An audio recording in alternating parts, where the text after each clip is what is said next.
Hello, good morning or good afternoon, whatever it may be for you. The non-medical pictures of this lecture come from Nepal. This is a picture of the Himalayas. You can see, let me get a pointer here. You can see here we're down at the level of the plateau. Then the mountains that you see up close are as high as the cedars, and the ones that you see in the back are 7 to 8,000 meters high, where the cedars is 3,000 meters. This picture is to put us in the mood of cardiac pathology. It's actually taken from a pap smear where the serum and blood just formed this haphazard shape, which is a heart, which I thought was quite pretty artistically. Here is a more graphic picture of the heart. Again, to put us in the mood here, it's sitting in its pericardial sac. So this is the heart as it sits in the body. If you're looking at the heart and the patient is looking at you, and this is his or her heart. So the right side is going to be here, the left, and here is the LAD and the circumflex. So the next block of cardiac pathology is going to deal with ischemic heart disease and myocardial infarction. If you understand the pathology and pathogenesis of these entities, ischemic heart disease and myocardial infarct, it's a very good basis to understand the clinical presentation, the treatment, and everything. So these are very basic lectures that will help you understand everything that comes later. So there are many new concepts that are going to be covered, and it's hard to explain everything in one go. So we're going to learn facts as we go along. Don't get nervous if you don't understand everything from the first mention of an entity. And we're going to gather these facts and build the main concepts as we go through the lectures. So we have to understand the big picture. You need to be attentive and patient. And if you have questions, well, write them down to yourself. But by the end of the lecture, you should be able to put everything together. And I'm very willing to answer any question by email or phone call, whatever. The lecture goals are to understand the pathogenesis of the following entities.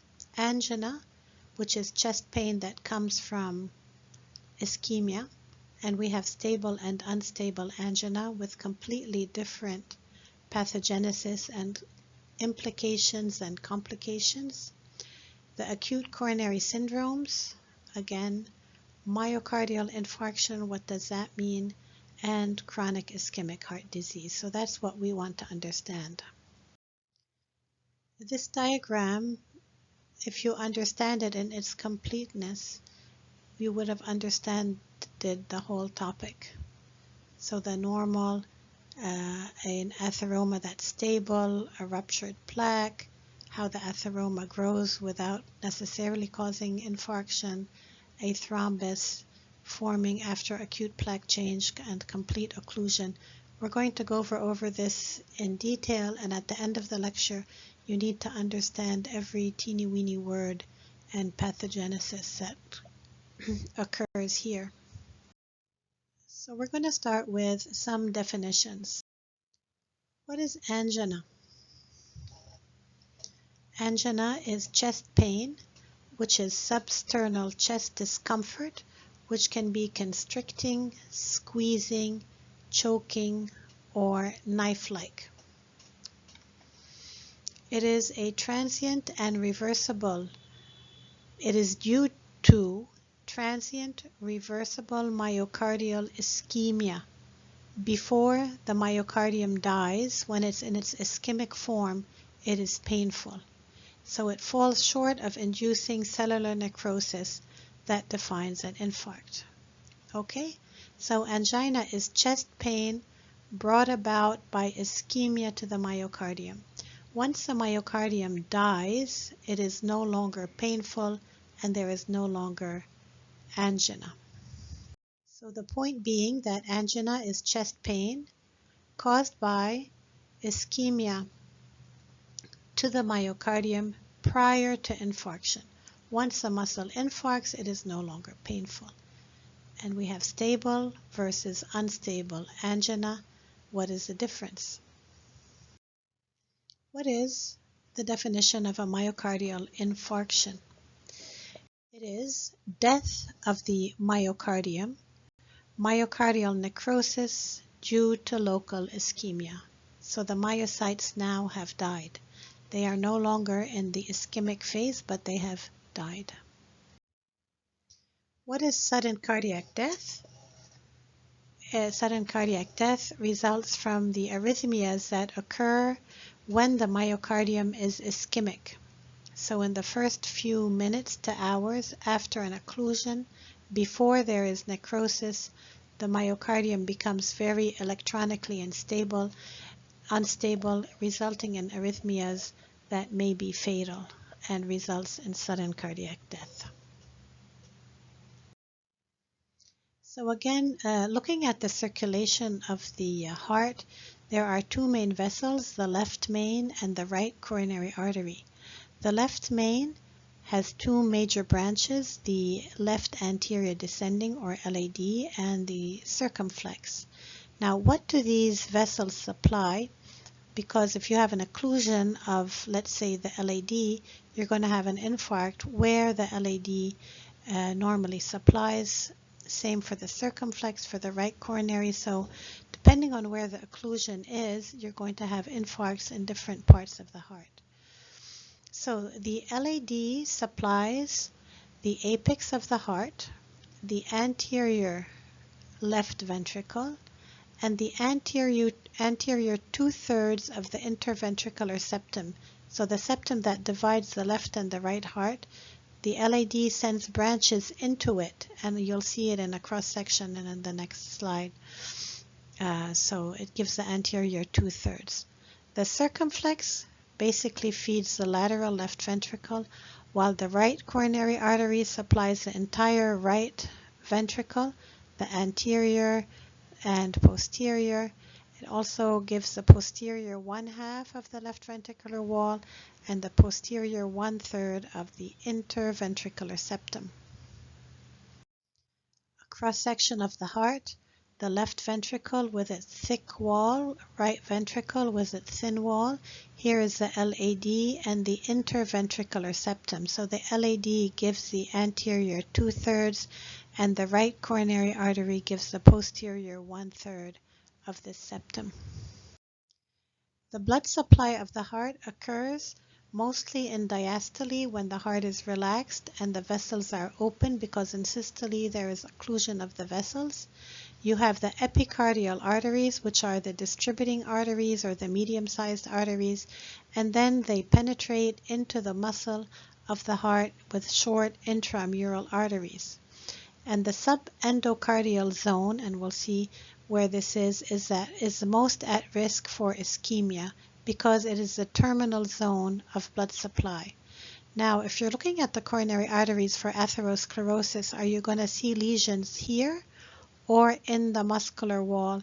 No, in the epicardial arteries, the main coronary arteries that are outside the myocardium before they penetrate into the heart. The blood supply comes from the coronary or epicardial arteries that traverse the pericardium outside of the heart and the fat outside the heart, and then they send these intramural branches that divide and arborize and divide until they get to the subendocardium. So the area here of the inside of the heart next to the chambers, which is the subendocardial zone, because here we have a lining of endothelial cells, is the most prone to ischemia because it's the last part to get the blood supply. So anytime we have a partial occlusion or ischemia, you know, the muscles that are closer to the epicardium are going to get better blood supply than those in the subendocardial zone. That is why the zone is the first to be affected with ischemic damage. What is the main cause of ischemic heart disease? The answer is coronary atheromas. Coronary atheromas, atheromas, atheromas, atheromas, over and over again. So the vast majority of ischemic heart disease cases are due to atherosclerosis of the coronary artery. Now, there are other rare causes of ischemia. Vasculitis is one, when we have inflammation of the coronary arteries with endothelial damage, thrombus formation, and occlusion. Coronary vasospasm due to usually cocaine. Shock, severe hypotension resulting in poor blood supply to the whole body, including the heart. Severe anemia, and an embolus. How would an embolus enter the coronary system? You need to think about this and answer me later. Now, the atheroma can either be a stable atheroma resulting in stable angina, or it could be an unstable atheroma resulting in acute plaque change, thrombus formation, and the acute coronary syndromes. What is the distribution of atheromatous plaques within the coronary system? In the left system, the first 2 centimeters of the LAD and the circumflex are most prone to atheroma formation. That doesn't mean that you can't have them later or further down. And on the right side, it's anywhere in the right coronary system. It doesn't have a predilecting site. And as we said, the atheromas are in the epicardial and not the intramural vessels. What are the clinical consequences of a fixed atheroma? A fixed atheroma is an atheroma that's sitting in the coronary artery, resulting in occlusion or partial narrowing. Now, the atheromas, when they're stable, result in typical angina if your atheroma is more than 75% narrowing of that coronary artery. Yani, if it is less than 75% narrowed, it has no clinical consequences, generally speaking. Okay? It has to be severely narrowed to give you a stable angina. Now, how does angina occur in this setting? You have an atheroma causing 75% occlusion of the coronary artery with only 25% of lumen with blood flow. So when such a patient exercises, when he goes upstairs, when he becomes very angry or whatever, and the heart starts to pump more than it's normal, and there's an increased demand for oxygen to the heart, and this very narrow coronary artery is no longer able to supply the necessary blood supply, so the muscle is going to become hypoxic, right, resulting in angina. So this is called typical angina resulting from a fixed atheroma that's at least 75% occluding the coronary artery, and the angina comes upon increased demand of the heart for oxygen. Exercise, emotional stress, walking up the stairs, etc. The patient feels chest pain, and this is very common in the elderly population. How many people do you know in the elderly that suffer from this? So very importantly, in this type of angina, there is no plaque change. The plaque is just sitting there. What's happening is that the heart is pumping more quickly, and it needs more oxygen, but the plaque hasn't done anything different. The upper 2 diagrams here is typical angina. So you have here a coronary artery. This is normal, forget this one. Here is an atheromatous plaque causing 75% narrowing of the coronary artery. When this patient exercises, go up the stairs, the lumen is no longer capable of supplying enough oxygen to the heart, and the patient is going to feel angina upon exercise. The plaque is fixed. There is no rupture of the plaque. There is no thrombus. So when the patient rests and relaxes and the heart starts pumping, it goes back to pumping normally, then the angina disappears. When the plaque or the atheromatous plaque, what we call acute plaque change, when it ruptures or fissures, we get acute coronary syndromes. And we have 3 syndromes. The first one is unstable angina, which is chest pain, again, resulting from the plaque change, an acute myocardial infarct, and sudden cardiac death. So these are the acute coronary syndromes resulting from a fissured or ulcerated atheromatous plaque, secondary thrombus formation, and I'll explain how this happens.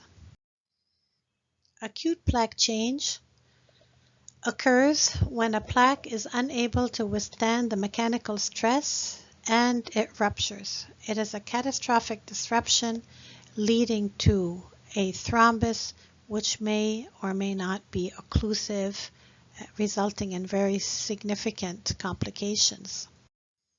What triggers a plaque that has been sitting there quietly and peacefully, so to speak, for years, and then all of a sudden it ruptures? So there is intrinsic factors within the plaque that we pretty much went over, and extrinsic factors outside of the plaque that cause it to rupture, and we'll go over these. This would be something that I would attribute to an extrinsic factor of acute plaque change because of emotional stress resulting from seeing such, okay, I'm being here rather ostentatious. No, these are just some kind of priests in Nepal where you find them next to the crematoriums. Intrinsic factors that result in possible plaque rupture. As we said, we went over this when we were talking about atheromas. So the plaque, we said, is alive. Lipid deposition goes in and out. The fibrous cap becomes thin and thick.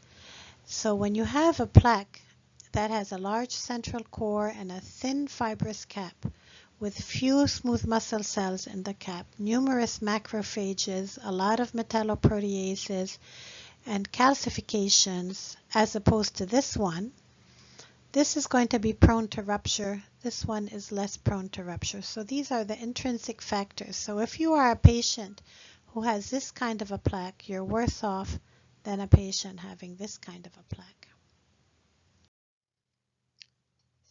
What are the extrinsic factors that lead to plaque change? Anything that causes the heart to beat fast, for the vessels to contract, increased heart rate, increased blood pressure, all of this is going to cause the coronary artery to constrict. The atheroma, especially if it's calcified, is going to rupture and the thrombus is going to form. So anything that is an adrenergic stimulus, whether it's physical or emotional stress, the fight or flight reaction. Yani when you are very angry or depressed, when you do severe physical exercise when you're not used to it, resulting in increased heart rate, increased blood pressure, increased ventricular contractility and vasospasm. All of this leads to the increased stress of blood on the atheroma and rupture of the atheroma. So these patients with vulnerable plaques, as long as they don't do anything to stimulate from outside this fight or flight response or a high adrenaline surge, generally are at a lesser risk. So, unusual physical exertion in an otherwise sedentary person, like sexual activity or very strong physical exercise, resulting in this increased heart rate and whatever. Severe emotional states, and especially negative emotions like anger, anxiety, and depression can give this reactions to the heart. Oftentimes, myocardial infarcts occur early in the morning when there's an adrenaline surge, and again the vessels contract, resulting in ruptured atheroma. Large meals, hydrogen saturated fats, cocaine, vasospasm, and ruptured atheromas.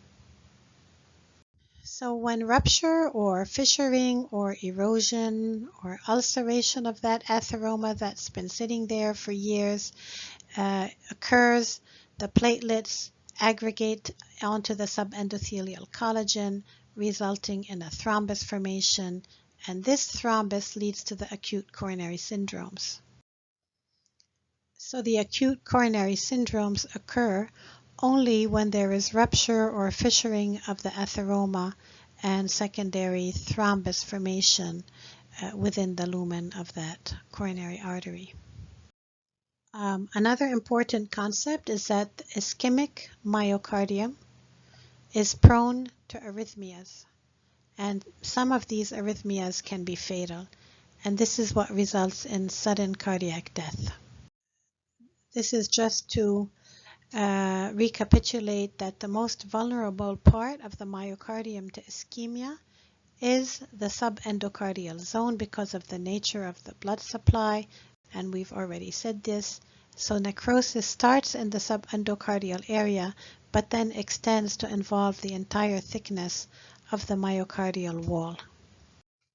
Now, the coronary thrombus that occurs after plaque rupture is a critical event, and it has a variable time and place. If the thrombus is occlusive, meaning it's blocking the entire coronary artery cross-sectional area, and if it lasts for more than 20 minutes, and it has to be more than 20 minutes and up to 3 to 6 hours, that results in a transmural myocardial infarct. If the thrombus is incomplete and it doesn't sit there long enough to cause ischemia, we get what is called unstable angina, which is chest pain at rest. Chest pain because the atheroma has ruptured, a thrombus has formed, has occluded the coronary artery partially, and the heart is not getting enough oxygen, so you have chest pain. But the pathogenesis here is not because the heart is pumping more, it's because your atheroma ruptured. You can get a subendocardial infarct or sudden cardiac death, and I'm going to explain this on the next diagram. I'll explain it in the next couple of slides. Very important, the acute coronary syndromes often occur in healthy, asymptomatic people. So you have this young man, usually 50, 60 years old, drops dead because of a myocardial infarct. What happened is this patient has an atheroma that is less than 75% occlusive, so he doesn't have enough clinical occlusion to result in angina, and that atheroma that's been sitting there ruptures for whatever reason, a thrombus forms, and they can die without having any previous symptoms. So 85% of plaques that rupture are less than 70% stenotic. So the patient, by definition, is previously asymptomatic.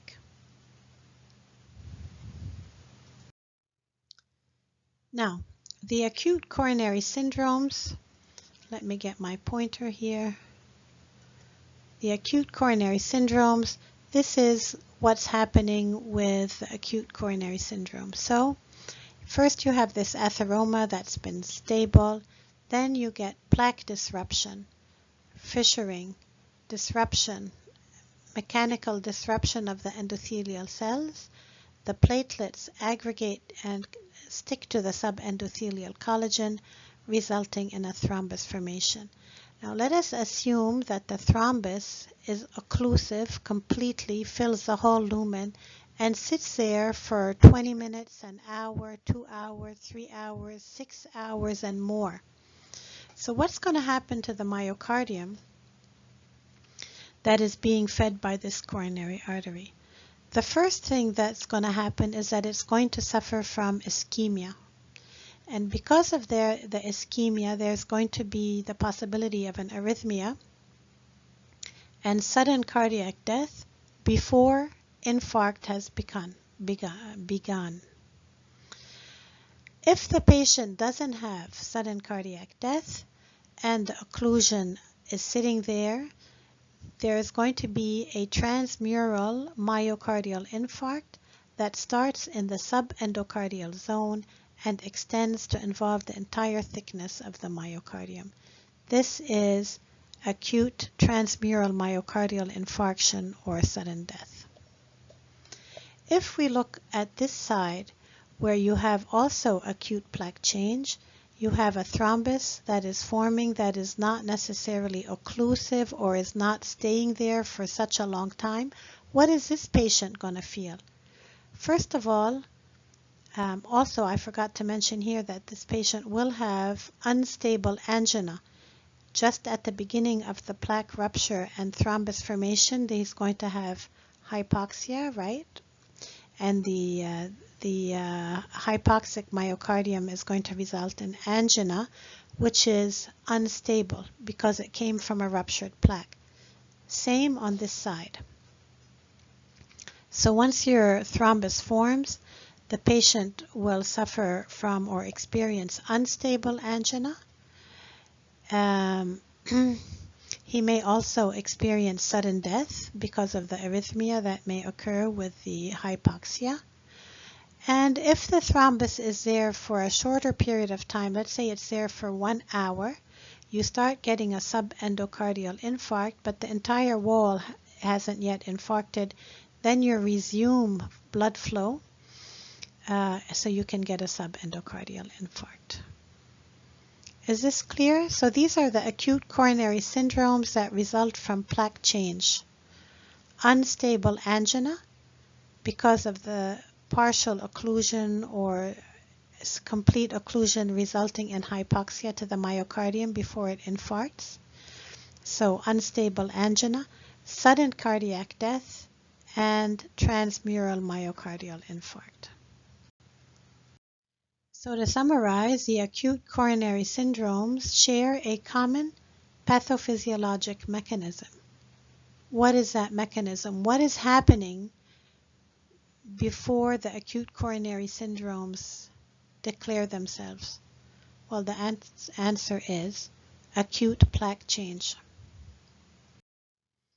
So an atherosclerotic plaque with acute plaque change can result in a transmural infarct, unstable angina, subendocardial infarct, and sudden cardiac death. Typical angina results from a fixed, partially stenotic atheroma. There is no plaque change. Increased demand on the heart results in ischemia and angina. Here is a very nice view from Bukhara, which is in Nepal, where it is basically the launching point of many hikers to go up into the Himalayas. And from here you can take these day-long hikes. Either you go and come back, which is what we did because we wanted the luxury of coming back to a nice hotel.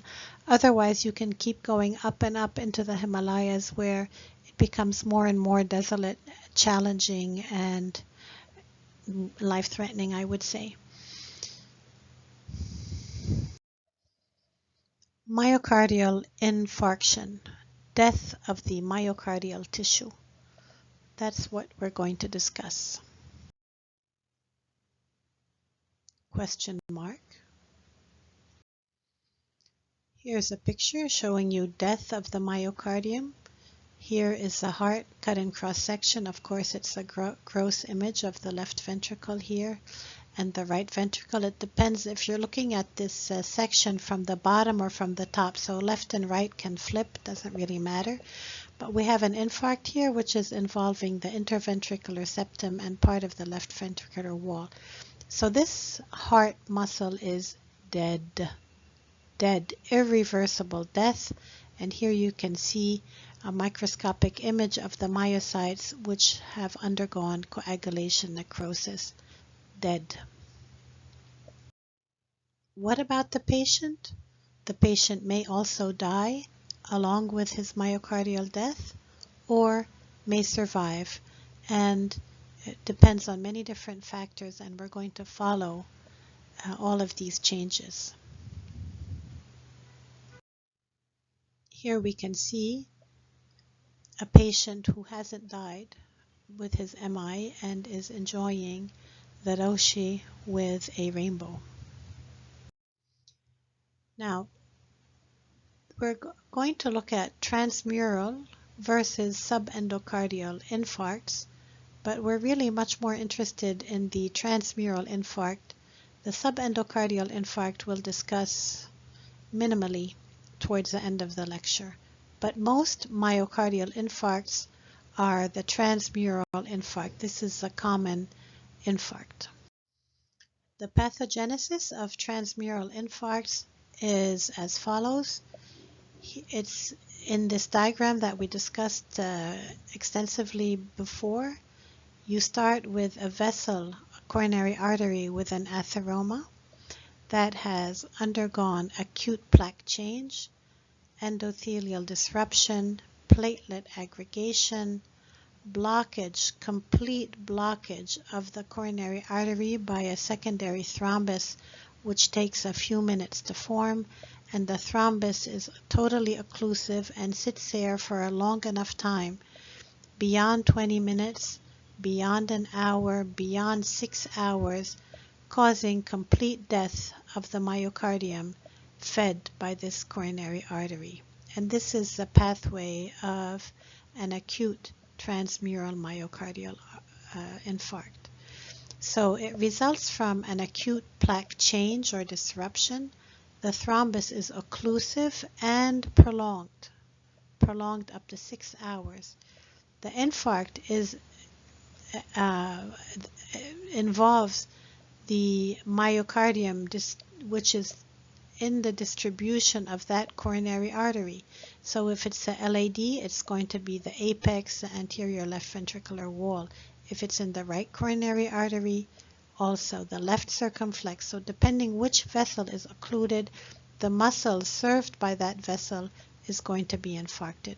And the infarct is full thickness, yani it starts in the subendothelial zone and involves the whole wall of the myocardium in its full thickness.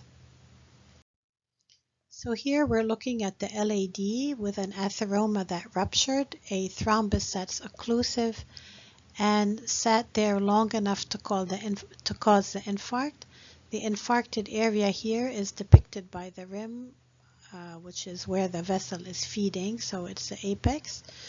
And the infarcted area starts in the subendothelial zone here, so it's more towards the chamber, and then with time the zone of necrosis expands to involve the entire thickness from the endothelial layer all the way out to the pericardium. So the whole muscle becomes infarcted, the whole muscle dies in this area of myocardium. We want to understand the sequence of events after total occlusion of a coronary artery in time. What are the microscopic changes that occur in the heart? What are the gross changes that we can see in the heart? What is the patient going to feel during this process, and what are the complications? And we're going to look at these sequence of events within seconds after occlusion, minutes, hours, days, weeks, months, and years.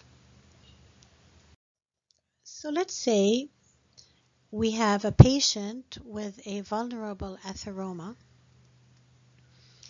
And he woke up in the morning and looked at his wife, and she really looked particularly hideous in that she hadn't had chance to brush her teeth, comb her hair, take a shower, and his heart started to pump. He was angry, he was anxious, he was negative, and his vulnerable atheroma ruptured with this emotional change. And let's say that this event occurred at 9 a.m. in the morning. So there's acute plaque change, thrombus formation. The thrombus totally occluded the coronary artery at 9 a.m. So we're going to assume that our occlusion occurred at 9 a.m. A few minutes later, like 9:05, what is happening in the heart? What is the function of that myocardium? Is it functional or not? What symptoms is the patient going to feel? At 20 minutes, what's happening to the heart? Pathologically, functionally, what is the patient going to feel? 20 minutes, 3 to 6 hours, the same. First couple of days, if the patient is surviving, 5 to 10 days, 10 to 14 days, 2 weeks to 8 weeks, and 8 weeks and onward. We're going to have to fill all of this table mentally, understand what happens to the heart, to the function, to the patient. Okay, so 9 a.m. is our departure point. The myocardial response, or the myocardial function, first 60 seconds after total occlusion. So this is 9:01, and it's not, of course, just the first 60 seconds, but in the first few minutes after total occlusion, where the myocardium is not receiving any blood supply, it becomes stunned and it loses its contractile function. So all the area of the myocardium that is now completely ischemic stops pumping. So loss of contractile function occurs very early on, right? And the second thing which we discussed is that this ischemic myocardium becomes very vulnerable to electronic imbalances and can result in arrhythmias, which can be fatal. So once you have total occlusion, once the myocardium is ischemic, it stops pumping in that vulnerable area, not the whole myocardium, and it may result in fatal arrhythmias. So within the first couple of minutes. Assuming the thrombus remains now for 20 to 40 minutes, so now we're at 9:20, 9:40 in the morning, there is irreversible necrosis of some of the myocytes, and these myocytes are in the subendocardial zone.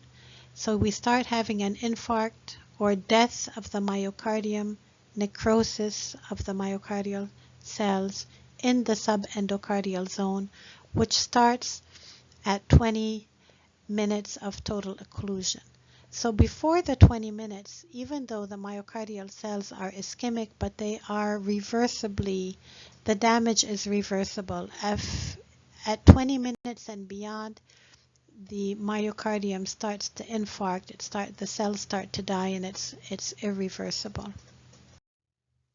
3 to 6 hours after, so it's like noon, 1 o'clock, 2 o'clock, there is complete necrosis of the entire wall thickness. So there's a wave of necrosis that starts at 20 minutes from the subendothelial zone and extends peripherally to involve the entire thickness of the myocardium, and it takes a good 3 to 6 hours for complete necrosis to occur.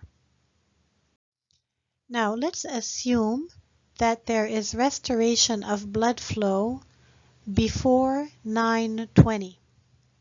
What happens? There is complete restoration of function. So you have no death of myocardium, you restore blood flow, the patient goes back to normal. This is why we give thrombolytic agents early to protect against infarct. So before 20 minutes, you save your whole myocardium. At 1 hour, you're going to save some of the myocardium. At 2 hours, if you open the blocked coronary artery, you're going to save less of the myocardium. If you open the coronary artery 6 hours post-occlusion, it's too late because the entire myocardium has already died. So here, the total occlusion at 0 hour, which is at 9 a.m. At 11 a.m., the zone of necrosis involves the subendothelial area and maybe is occupying about the inner 1/3 of the myocardium. If blood flow is restored at this point, you save all of this myocardium.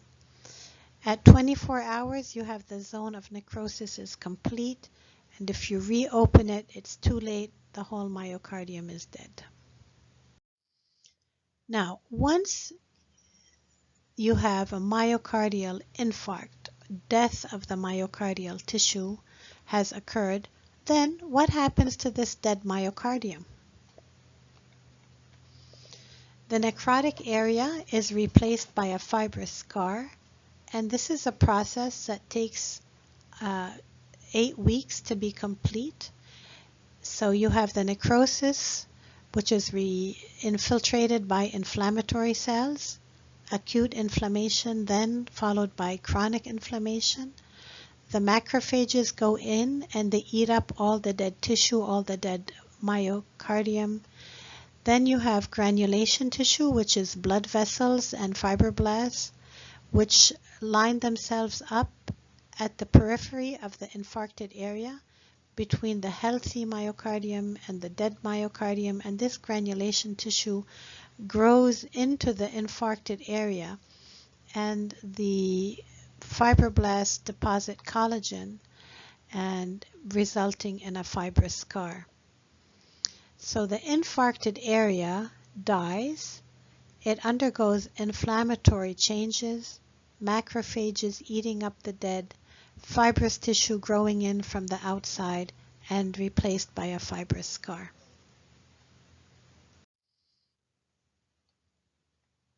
Under the microscope, you can start seeing coagulation necrosis from 4 to 12 hours post occlusion of the coronary artery. Acute inflammation, yani neutrophils, in the area of the infarct, day 1 to 3. Macrophages come in at day 5 to 10 to eat up the dead myocytes. The granulation tissue lines up at the periphery of the infarct at around day 10. And then the deposition of scar, when the granulation tissue grows inside the infarcted area, it starts by being very hypervascular, a lot of blood vessels and loose connective tissue, but then the fibroblasts deposit more and more collagen and it ends up as a permanent fibrous scar. Okay, so here we're saying like today is, let me check the calendar, it's September 22 at 9 a.m. is when the infarct occurred. So tomorrow on the September 23, 24, 25, the patient is going to have acute inflammation. Then 5 to 10 days after today, it'll be the macrophages. 2 weeks onward, it would be the granulation tissue, and then 8 weeks from today. So September, October, by November, the patient will have a dense collagenous fibrous scar replacing the area of the infarct. Here we see a picture of the heart with necrosis or coagulation necrosis of the myocytes without any inflammation. So this would be the first 24 hours. Here we see the myocardium being infiltrated by a lot of neutrophils. This would be day 1 to 3. Macrophages coming in to eat the dead cells. This would be day 5 to 10. And then the young scar, which is hypervascular and some collagen deposition somewhere within the 3 to 4 weeks. and the dense fibrous scar depicted here by blue would be 8 weeks and beyond. And here is an infarct which is at least 8 weeks old. This bluish area is the fibrosis, and the reddish area is the healthy myocardium. So the patient is going to live with a heart that has a fibrous scar replacing the myocardium that had died previously. Now, what are the gross changes that you see? And if you take a heart of a patient who had a blocked coronary artery, 12 hours after this occurrence, you're not going to see anything grossly. At about 1 day, you're going to be able to depict the area of the infarct because it will have a different color. And the first few days to 2 weeks, the area of infarct is going to be yellow and soft.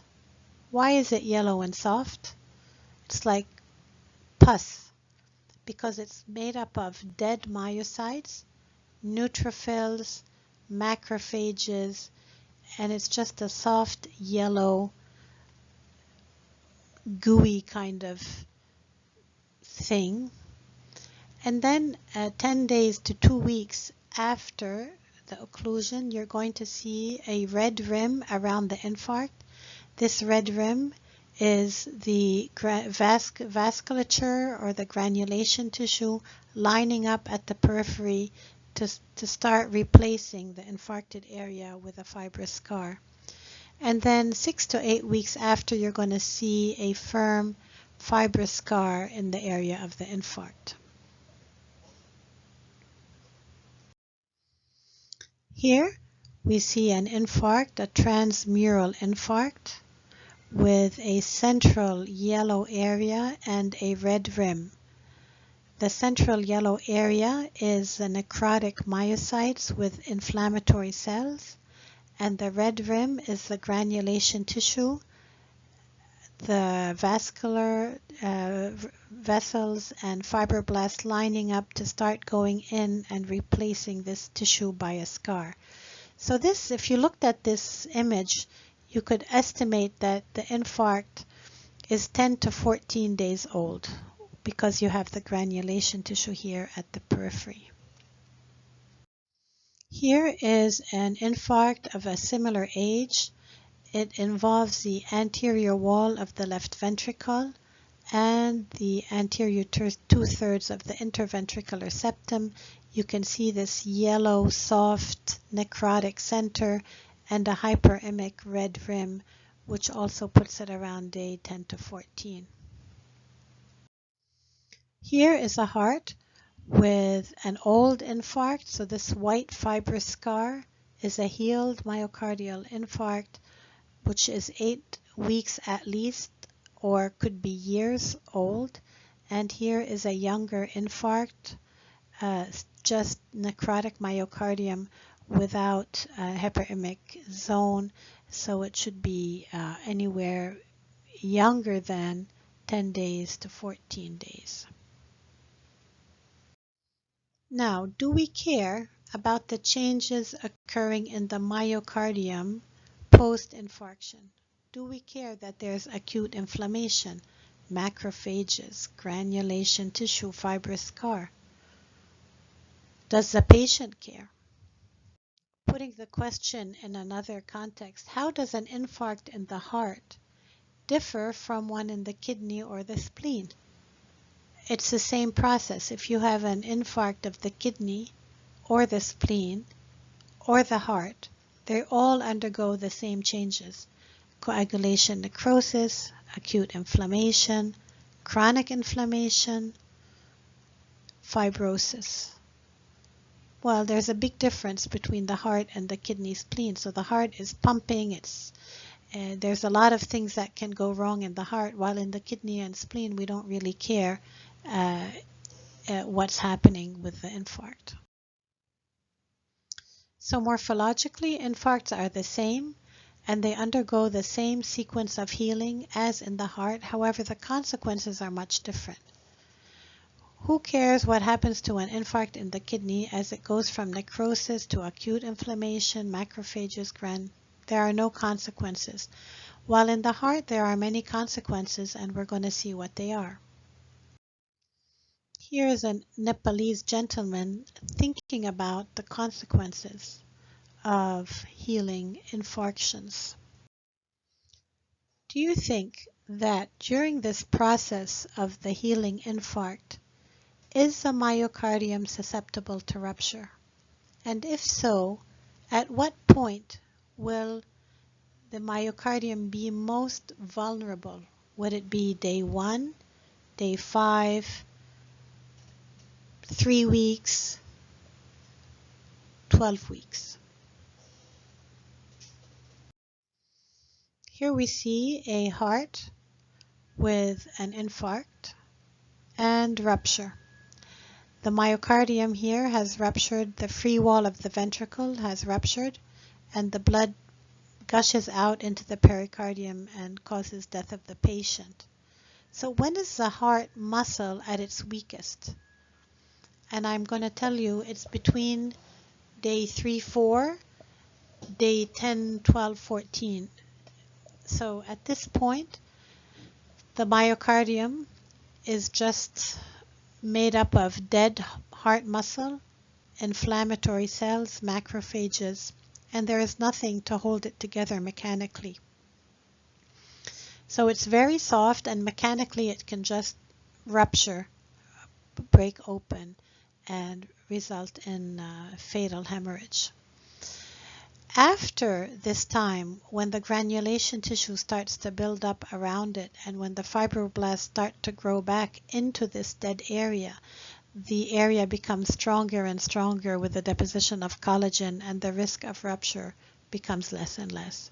So when the heart is at its weakest mechanically, when it's just composed of muscle and dead muscle and inflammatory cells, that is the time when rupture can occur. So now that we've understood the process, what are the complications of myocardial infarction, both short-term and long-term? Contractile dysfunction, yani pump failure of that part of the myocardium. When does it start? It starts from minute 1 post-occlusion. Does it ever come back? No. Once the myocardium is ischemic, it becomes unable to contract, and then it dies. It's still unable to contract. With the inflammation and the replacement by the scar, it never is able to go back into contraction. So contractile dysfunction is a permanent disorder, and depending on how big the infarct, it'll give its complications. So pump failure can lead to sudden death if it's massive enough, and it can result in pulmonary edema because the heart is not pumping, so there is backup pressure into the lungs, or systemic edema and congestion because of the pump failure, both backward failure and forward. Not forward failure, backward failure into the lungs, and backward pressure into the systemic circulation. So here's a microscopic image of the lungs with pulmonary edema, with fluid in the alveolar spaces resulting from pump failure, backup of pressure into the pulmonary veins and the pulmonary capillaries. What is the patient going to feel? The patient will feel dyspneic and shortness of breath, and is going to be coughing out this fluid. Another complication, which we've already mentioned, is the arrhythmias. The arrhythmias come from the ischemic or irritable myocardium minutes after occlusion, and this can result in sudden cardiac death. Rupture of the infarcted area, the timing, we said, is the first day 3, 4, 5, 6, 7, 8, 9, 10, 11, 12, 13, all of that time when the heart is just soft and gooey. Where? Depends on where the infarct is. It could be free wall of the ventricle, it could be the interventricular septum, or it could be a papillary muscle that ruptures, and the consequences differ depending on where the rupture is. Here we see a rupture in the free wall of the ventricle is going to result in a cardiac tamponade. A rupture in the interventricular septum is going to result in shunting of blood from the left side to the right side, so an interventricular shunt. Rupture of the papillary muscle, which is holding the chorda tendineae of the valve, is going to result in regurgitation or an incompetent valve, and we'll study this in the valve lecture. Papillary muscle dysfunction can occur with rupture of the papillary muscle, as we just mentioned, because of the necrotic and soft mechanical abnormality, or if the papillary muscle infarcts and then undergoes fibrosis, it becomes fibrosed and it becomes impaired in that it doesn't allow the valve leaflet to go back and forth as it should. It sort of holds on to the valve leaflet because of the fibrosis, resulting in regurgitation. Here we see the papillary muscle that has ruptured.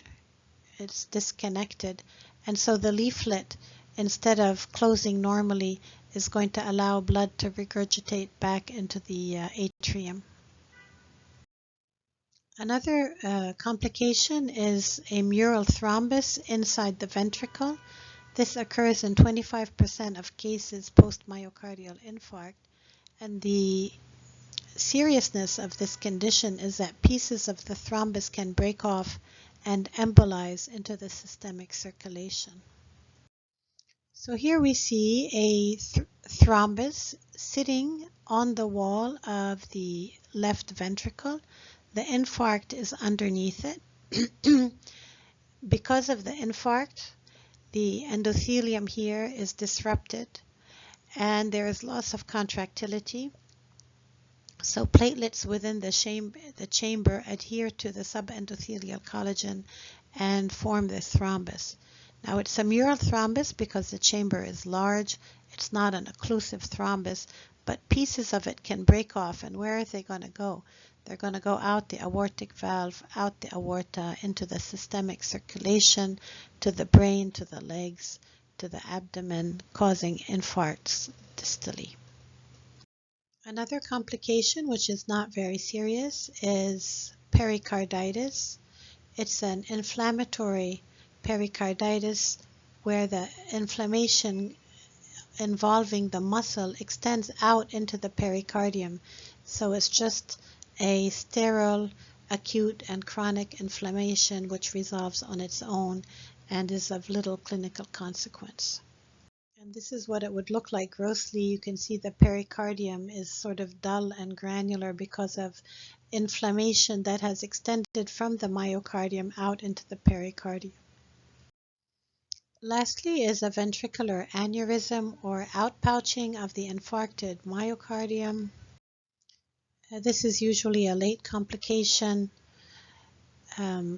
where the fibrotic and very thin myocardium starts to dilate and outpouch, as you can see here. So this is the heart. This was the infarcted area, which is outpouching and causing this aneurysmal dilatation of the heart. How common are these complications post-myocardial infarct? Well, sudden cardiac death occurs in about a quarter of patients. So a quarter of the patients are going to die on the spot before they can get to the hospital, before anything that can be done. Of those who reach the hospital, about 10% go through the process of their healing infarct with no complications. 80% have arrhythmias that are not necessarily fatal. Left ventricular failure occurs in about 60% of patients, and the larger the infarct, the more risk of ventricular failure.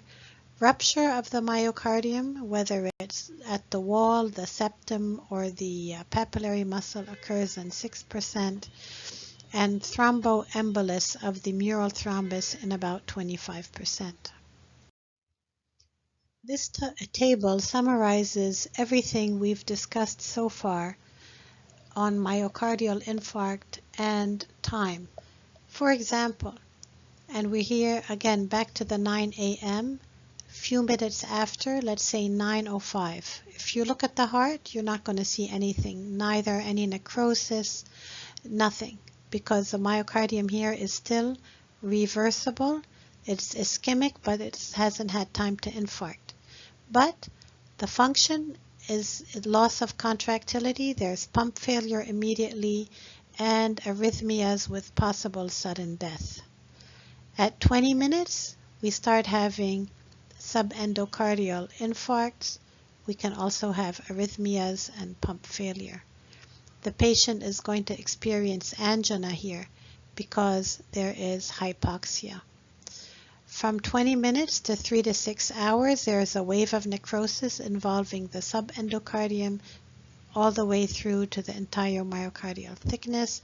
The patient is still feeling angina here because there is ischemic myocardium. The sooner you open the coronary artery, the more myocardium you're going to save.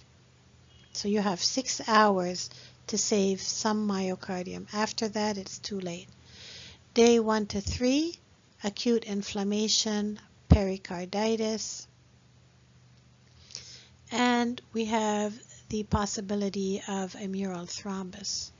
Day 5 to 10, the macrophages come in, the tissue is very soft, you have dead myocytes and inflammatory cells that looks very yellow and soft.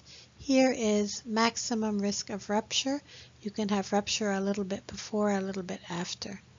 Day 10 to 14, we have the beginning of scar formation with the granulation tissue lining up at the boundary between the healthy and dead myocardium. Okay, here it's still prone to rupture, and from 2 weeks to 8 weeks, the blood vessels and fibroblasts, they grow into the dead area and start depositing collagen. Initially, this tissue is very vascular with a little bit of collagen, but when 8 weeks have gone by, there's a lot of collagen and little blood vessels. And from 8 weeks onward, there's a scar that's going to sit there for the rest of the patient's life.